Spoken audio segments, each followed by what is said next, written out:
उत्तराखंड में फरवरी के आखिरी सप्ताह में अगर देखें तो मौसम बदला हुआ है। बर्फबारी और बारिश भी प्रदेश में देखने को मिल रही है। लेकिन आने वाले दिनों में कैसा मौसम रहेगा, हमारे साथ मौसम निदेशक विक्रम सिंह इस वक्त मौजूद हैं। सर, आने वाले दिनों में मौसम के लिहाज से अगर देखें तो प्रदेश में बारिश बर्फबारी की सर क्या संभावना है? बिल्कुल, देखिए आज जो 26-27 के लिए बोला भी था कि हल्की एक्टिविटी मिलने वाली है। तो हालांकि 26 को बहुत ज़्यादा कुछ नहीं है, जो हमारे अंदर के डिस्ट्रिक्ट है उसमें छोटी-छोटी एक्टिविटी मिली है, बहुत हल्की जो है। लेकिन आज देख रहे हैं कि थोड़ी जो क्लाउडिंग वो बड़ी है, और जो अंदर के डिस्ट्रिक्ट है उसमें हम समझ रहे हैं कि जो आज की अगर बात करें उत्तरकाशी, चमोली, पिथौरागढ़, रुद्रप्रयाग, अगर बागेश्वर में, तो इनमें कुछ जगहों तक में मिल जाएगी, हल्की मध्यम तक की भी मिलेंगी, एकाध दुका जगहों में मध्यम तक की भी आप कह सकते हैं, नहीं तो हल्की तो जो है बारिशों में या बर्फबारी वो रहेगी। बर्फबारी की बात है तो 3000 मीटर या उससे अधिक ऊंचाई के क्षेत्र वहीं पर ही वो देखने को मिलेगी। और बाकी अगर हिल्स में बात करें तो छुटपुट एक्टिविटी बहुत हल्की जो है मैं कहूँगा एकाध दुका जगहों में और भी अन्य डिस्ट्रिक्ट में भी मिलेंगी। कल से मौसम साफ है, 28 या 29 को जब आप जाते हैं तो मौसम साफ रहेगा, धूप खिलेगी।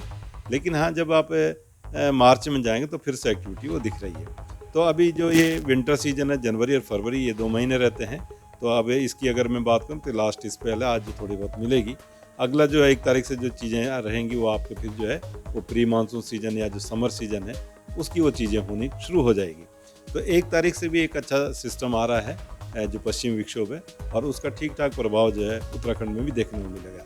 तो 1 की शाम रात से एक्टिविटी शुरू हो जाएगी, और 2 में जो पीक जो एक्टिविटी का वो रहेगा, और 3 में भी एक्टिविटी कम हो जाएगी लेकिन रहेगी 3 की शाम रात तक, मैं कहूँगा शाम तक तो रहेगी।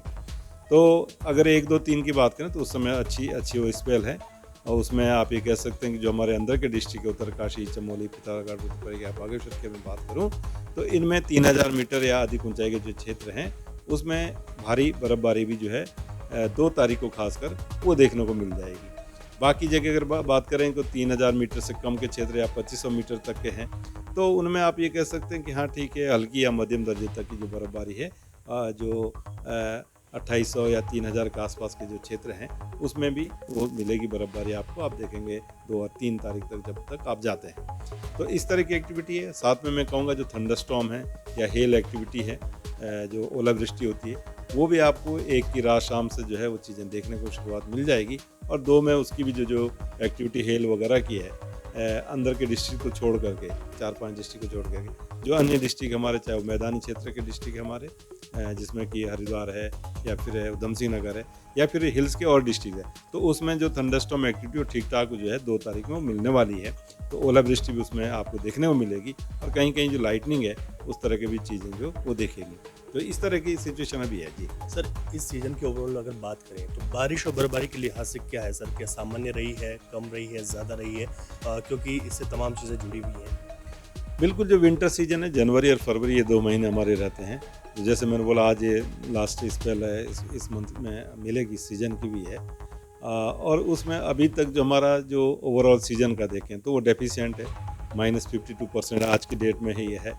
थोड़ा बहुत इम्प्रूवमेंट इसमें हो सकता है, -50 तक पहुँचेगा ज़्यादा से ज़्यादा, जो आज की एक्टिविटी उसको इंक्लूड कर लिया गया। ठीक है, तो जो ओवरऑल है विंटर सीजन में भी हमको कम मिली है, पोस्ट मानसून में भी एक्टिविटी कम रही थी। कहीं ना कहीं जो स्नोफॉल या रेनफॉल की एक्टिविटी अभी तक जो है, चाहे पोस्ट मानसून सीजन है या फिर हमारा जो है विंटर सीजन है, तो इसमें दोनों में एक कमी रही है। हालांकि मंथ की बात करें तो फरवरी में तो ठीक है, एक्टिविटी मिल गई, 3-4 बार एक्टिविटी मंथ में मिली है, और उसकी वजह से हम सामान्य के आसपास है अगर हम बात करें केवल फरवरी माह की, तो उसमें तो सामान्य है जी। सर, किसानी बागवानी को लेकर जो बर्फबारी कम हुई है उससे कितना नुकसान आप लोग देखते हैं कि क्योंकि बहुत ज़रूरी होता है बागवानी के लिए अगर बर्फबारी की बात की जाए?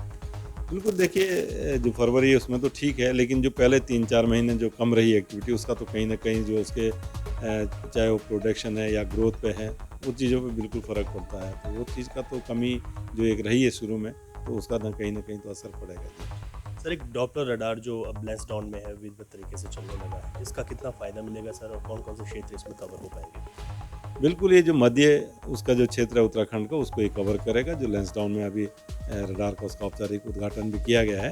हालांकि जो प्रोडक्ट्स वो मिलने शुरू भी हो गए हैं सब जो है, और पहले से भी थोड़ा प्रोडक्ट हम ले ही रहे थे, लेकिन औपचारिक उद्घाटन अभी जो है वो 23 तारीख को किया गया है फरवरी में। तो अब इसके वजह से आप देखेंगे जो हमारा पौड़ी है या रुद्रप्रयाग डिस्ट्रिक्ट है या चमोली डिस्ट्रिक्ट है, या फिर एडजॉइनिंग जो है नैनीताल हो गया, या इधर आप कह लीजिए जो है देहरादून डिस्ट्रिक्ट भी है या टेरी डिस्ट्रिक्ट है, तो उनके एरियाज भी कुछ कुछ वो कवर होंगे। तो सेंट्रल रीजन को मेनली मॉनिटर करेगा और ये एक मॉनिटरिंग के लिए मेन इंस्ट्रूमेंट है कि जो डेवलपमेंट अभी प्रेजेंट में चल रहे हैं तो वो कहाँ पर है, किस लोकेशन पर, कैसी उनकी इंटेंसिटी, ये सब चीज़ें हमको इससे वो मिल पाएगी। साथ ही इसका जो डेटा है वो आपके मॉडल्स में भी जाएगा, तो जो मॉडल का भी जो प्रिडिक्शन है वो भी इम्प्रूव होता है। तो इस तरह की चीज़ें हैं जी। सर, एक महत्वपूर्ण सवाल है, चार धाम यात्रा अब शुरू हो जाएगी, मौसम विभाग की ओर से किस तरीके के कुछ नए डेवलपमेंट किए गए हैं, क्योंकि चार धाम यात्रा में मौसम के लिहाज से सर बेहद संवेदनशील हमारे वो इलाके हैं। बिल्कुल, चार धाम यात्रा के लिए देखिए जो पहले की अगर 3-4 साल पहले की बात करें तो हमारे पास चीज़ें नहीं थी।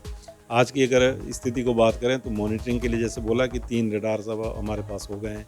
एक आपका जो है मुक्तेश्वर में है, एक लैंसडाउन में हो गया है और इसके साथ एक सुरकंडा जी में।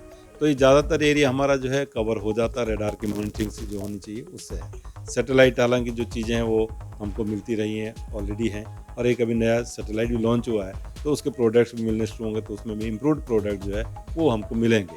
तो वो चीज़ें भी बड़ी हैं। इसके साथ साथ जो ऑटोमेटिक वेदर स्टेशन का नेटवर्क था तो वो भी स्टेट गवर्नमेंट ने भी लगाया, हमने उसमें टेक्निकल सहयोग दिया। हमारे भी जो स्टेशन है वो बढ़ रहे हैं, उनको और लगाए गए हैं। तो ओवरऑल मैं कहूँगा कि मॉनिटरिंग जो है बहुत अच्छी अब हो गई है, और साथ ही जो डेवलपमेंट एक तरह से जो रियल टाइम में जो होंगे तो वो भी रडार से और फिर जो सैटेलाइट से उनकी मॉनिटरिंग भी बहुत बेहतर होगी। और इससे जो डेटा है ओवरऑल जब डेटा इंजेस्ट होगा मॉडल्स में भी तो उनका भी कहीं ना कहीं जो प्रिडिक्शन है वो इम्प्रूव होंगे। तो बिल्कुल सभी तरह से मैं कहूँगा कि काफ़ी चीज़ें बढ़ी हैं आगे, और मैं समझता हूँ कि हम अच्छा जो फोरकास्ट है वो दे पाएंगे, और कम से कम जो नुकसान या दिक्कतों वाली बात है वो लोगों को फेस करना पड़े, इसकी कोशिश रहेगी। धन्यवाद सर बातचीत के लिए। चार धाम यात्रा के लिहाज से मौसम पर भी बहुत सारे डेवलपमेंट किए गए हैं ताकि फोरकास्ट की एक अच्छी और सही जानकारी मिल सके। इसके अलावा किस तरीके का आगे मौसम रहेगा, ये तमाम जानकारियां हमें सर के माध्यम से मिली हैं। अपने सहयोगी रुपेश नेगी के साथ रवि कैंथुरा, देहरादून।